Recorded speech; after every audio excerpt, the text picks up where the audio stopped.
Olá pessoal, professor Jorge aqui com mais um exemplo, com mais uma demonstração de análises bioestatística no Jamov, ok? Mais uma vez eu vim aqui com um exemplo de análise de variância, dessa vez no contexto de um delineamento em quadrado latino, tá?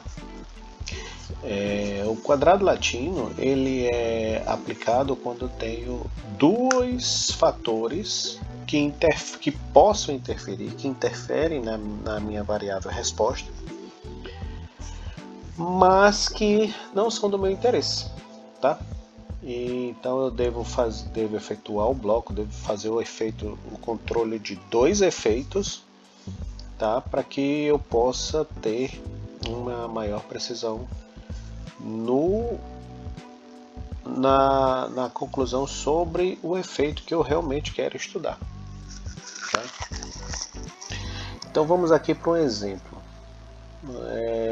que diz assim: imagine que alguns pesquisadores querem avaliar a eficácia de 4 reagentes histológicos, né? Um A, um B, um C e um D. Fictícios, né? Na coloração de cortes histológicos de fígados de ratos. A gente está fazendo ali um experimento histológico em fígados de ratos e a gente gostaria de fazer uma coloração que desse uma melhor visualização e que pudesse gerar uma intensidade de coloração mais nítida, né? Então, como fatores, qual é a estrutura que eu tenho, né? Como fatores, é um experimento razoavelmente longo, que eu preciso de ajuda, né? Então eu recruto alguns técnicos para me ajudar. E outro fator é que eu tenho lotes de lâminas que, a depender do processamento desses lotes, possa haver uma interação com o corpo que possa gerar um resultado com confundimento, tá certo? Então aqui eu tenho dois fatores: o técnico com sua prática, com práticas distintas, com expertises distintas, e lotes de lâminas com fabricações diferentes. Então, como esses dois fatores podem influenciar, eu preciso fazer o bloqueio, né, o controle desses dois fatores, ok? Então aqui a gente lança mão de um quadrado latino 4x4, porque eu tenho 4 tratamentos, e uma das características do quadrado latino é que, por ser um quadrado, ele precisa ter o mesmo número de blocos em linha, o mesmo número de blocos em coluna e o mesmo número de tratamentos, que é o que vai dentro de cada uma dessas células, por assim dizer, nessa tabela, tá certo? E outra característica é que a aleatorização é feita dentro de blocos em linha e coluna, de modo que não haja uma repetição nem de tratamentos dentro da mesma linha e nem dentro da mesma coluna, tá certo? Então nós estamos diante de um quadrado latino 4x4, que, quando a gente faz a contabilização dos seus graus de liberdade, nós temos aqui 4x4, 16 observações totais, então eu tenho 15 graus de liberdade. Temos aqui 4 técnicos, que são as linhas, né? Eu tenho 4 técnicos, 1, 2, 3 e 4, então eu tenho um grau de liberdade a menos para técnico, ficando com 3. Na coluna, que são os lotes, eu também tenho 4, ou seja, meu grau de liberdade também é 3. E tenho os reagentes A, B, C e D, né, também com 3 graus de liberdade. Quando eu faço a subtração do total e dos efeitos que foram controlados, me resta no resíduo 6 graus de liberdade. O que é pouco, né? O que é relativamente pouco, um ensaio aí com pouca robustez, tá certo? A gente começa a ter mais robustez trabalhando com quadrados latinos acima, quadrados latinos maiores do que 4.4, tá certo? Ou seja, quadrados latinos 5 por 5, eles passam a ter mais graus de liberdade, o que torna a análise mais precisa. Mas eu só tenho 4 tratamentos, eu não tenho mais um outro tratamento. Eu quero realizar a minha análise com esses 4 tratamentos. Então, para que eu tenha uma maior robustez, a gente pode fazer um novo desenho utilizando 2 quadrados latinos 4x4 independentes, tá certo? A gente pede que esses técnicos trabalhem, né, em paralelo com um outro quadrado latino, de modo que aqui nós temos 2 quadrados latinos aleatorizados, tá certo? 2 quadrados independentes aleatorizados. Como nós temos 2 quadrados latinos, pode haver diferenças entre quadrados latinos, pode haver efeito de quadrado latino, então ele deve entrar na análise de variância. Então aqui, se eu tenho um quadrado latino 4x4 e outro quadrado latino 4x4, eu tenho 16 observações totais no primeiro e 16 no segundo, totalizando 32 observações. Como eu perco 1 grau de liberdade, eu tenho 31 graus de liberdade ao todo, né? Nós temos os mesmos 3 técnicos, ou os mesmos 4 técnicos, correspondendo aos 3 graus de liberdade. Os mesmos 3 lotes, correspondendo os mesmos 4 lotes, correspondendo ao bloco 2, com 3 graus de liberdade. E os meus mesmos reagentes, né? Os 4 reagentes de A, B, C e D, 3 graus de liberdade. E aqui eu coloco, eu tenho quadrado latino 1 e quadrado latino 2 com 1 grau de liberdade. Então eu tenho 10 graus de liberdade sendo subtraídos do total, o que me resta aqui 21 graus de liberdade, o que passa a ser muito robusto para a minha análise, tá certo? Eu tenho bastante graus de liberdade e possivelmente um controle maior com mais repetição, certo? Então a minha variável resposta é intensidade de coloração, né? Só que intensidade de coloração, imagina que a gente tem um equipamento fictício, né? Que depois que essa lâmpada é digitalizada, né? Fotografada, essa imagem pode ser carregada num software fictício que faz uma pontuação padronizada de 0 a 10, tá certo? Que elimina subjetividade, ou seja, a gente passa a ter objetividade, repetibilidade e garante a normalidade dos dados conforme testes prévios. Então aqui, segundo o nosso experimento, nós temos os quadrados latinos com os seus respectivos dados, tá certo? Com bloqueio tanto de técnico nas linhas quanto de lotes nas colunas, e ainda tem especificado quais são os quadrados latinos, 1 ou 2. Muito bem, esses mesmos dados foram colocados de forma empilhada, que é a forma natural de fazer uma análise de variância, tá certo? Porque a gente tem aqui o controle das duas situações, os técnicos são diferentes e os reagentes também são diferentes e os lotes também são diferentes, tá certo? Então a gente coloca eles aqui empilhado conforme a gente vai observando, tá? Identificando aqui na primeira coluna o quadrado latino, que eu tenho aqui 1 e 2, os técnicos de 1 a 4 Os lotes também de 1 a 4 e os reagentes de A a D, com seus respectivas intensidades, tá certo? Então agora, para a gente realizar a nova, é o mesmo princípio de um delineamento em blocos que a gente viu. A gente não pode usar a nova um fator, porque nós temos 3 fatores em estudos, um de interesse e mais 2 que desejam ser blocados, né? 2 que devem ser blocados, devem ser controlados. Então a gente vai em ANOVA, normal, padrão, e aqui a gente vai colocar a nossa variável independente quantitativa, que é a intensidade da coloração, e vamos colocar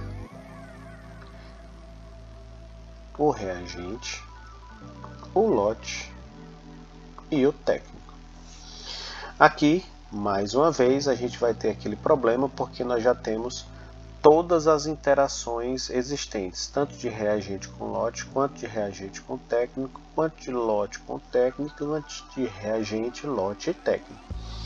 Lembrando que como lote e técnico são efeitos blocados, eles não são do interesse, a gente precisa fazer a mesma coisa que a gente faz no delineamento em blocos, que é remover essas interações. Então essas interações, elas não são do nosso interesse. A gente quer uma análise de variância simples dessa forma, ok? Então a gente pode botar também aqui o teste do modelo global, certo?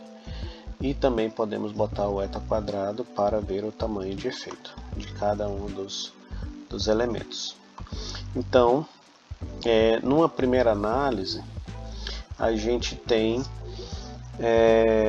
primeiro avaliando aqui a soma de quadrados, que indica o peso que cada fonte de variação teve na variação total, né? A este modelo global soma-se os resíduos, certo? Ah não, peraí que tem mais uma coisa que eu esqueci de colocar aqui, que é muito importante. Eu tenho que colocar o quadrado latino também como fonte de variação, removendo as interações referentes a quadrado latino, tá? Então aqui, maravilha, eu tenho 21 graus de liberdade, conforme previsto. O modelo global envolve 10 graus de liberdade, que é a soma desses todos, tá? E muito bem. Muito bem. Então aqui nós podemos fechar o nosso modelo, que ele já está ajustado, e aqui a gente faz uma primeira avaliação sobre a análise de variância, tá? O nosso f quadrado ele deu significativo, ou seja, tem algum efeito significativo, e quando a gente observa aqui dos efeitos que foram controlados, o do reagente, que é o do nosso interesse, ele teve a maior contribuição, que é excelente, ele teve a maior contribuição para a variação total de todo o ensaio. O restante foi resíduo e os demais blocos que tiveram pouquíssima participação no nosso experimento, ou seja, foi importante a gente controlar, foi importante remover esses efeitos mesmo que pequenos, porque aí a gente tem um quadrado médio muito mais assertivo, muito mais preciso, mais acurado, certo? Lote, técnico e quadrado latino, eles não tiveram efeito significativo e os seus tamanhos de efeito foram muito pequenos, tá? Diferente aqui de reagente, que foi bem significativo e teve um grande tamanho de efeito. Isso aqui nos leva a uma situação em que a gente pode confiar bastante no resultado, por resolver um controle muito bom e que o reagente ele teve assim realmente um efeito significativo. Diante dessa premissa de que teve efeito significativo de reagente, tá? A gente pode rejeitar a hipótese nula, ou seja, a gente não pode afirmar que todos os reagentes são iguais, pelo menos um deles é diferente. E aí a gente precisa lançar mão dos nossos testes pós-hoc, Então a gente clica aqui em a nova, vai abrir de novo, a gente pode verificar os nossos pressupostos, né? Mas a gente já falou que tinha normalidade dos dados. E aqui no teste pós-hoc a gente vai colocar apenas o reagente que é o nosso objeto de interesse. E aqui, rapidamente, a gente tem as comparações de A contra todos. Em breve ele mostra aqui pra gente, só que eu vou pedir também pelo teste de Tucken, né? Eu vou pedir aqui o D de Cohen para a gente ter o tamanho de efeito aqui e se basear um pouco melhor nas conclusões, tá certo? Então, a gente observa que todos os efeitos, todos os tamanhos de efeito foram bem importantes, todos foram fortes tamanhos de efeito, tá certo? Acima de 0,8. Então aqui todas as conclusões elas podem ser assertivamente, seguramente ditas. Então assim, não há uma diferença significativa entre o reagente A e o reagente B, que o P de Tucken aqui ele não foi significativo, por pouco, né? Mas quando eu comparo o A com C, houve um efeito significativo, e quando eu comparo o A com D também. Então, o A e o B são equivalentes, e A e C, A e D são diferentes. B e C não apresentam diferença significativa. Então aqui eu tenho uma interseção em que B é equivalente a A, mas também é equivalente a C, né? E o B ele difere do D. O D realmente é diferente de A e de B. E por fim, o C ele é estatisticamente equivalente ao reagente D, certo? De modo que nós temos aqui A e B sendo equivalentes, A diferente do restante, B e C sendo equivalentes, e B é diferente de D, e C sendo equivalente a D, tá certo? Aqui a gente pode pedir as médias marginais estimadas, pedir como termo 1 no reagente, tá? E aqui ele vai nos dar não só o gráfico como a tabela também, tá? A gente pode botar aqui a barra de erro padrão, tá?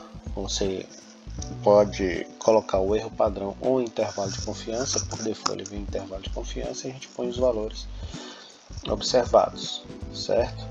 Vamos fechar essa guia e vamos fazer uma interpretação dos nossos resultados. Bom, a gente tem um efeito quase linear, onde o reagente que apresenta a maior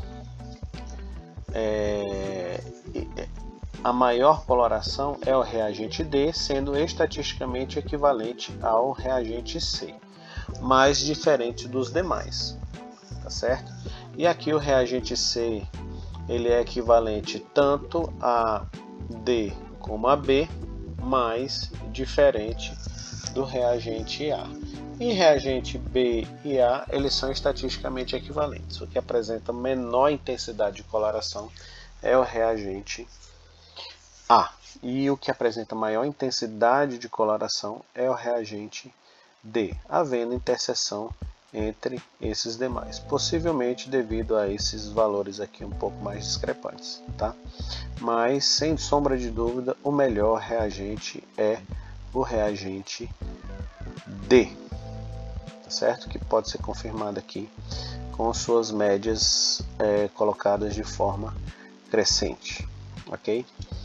Então aqui a gente pode voltar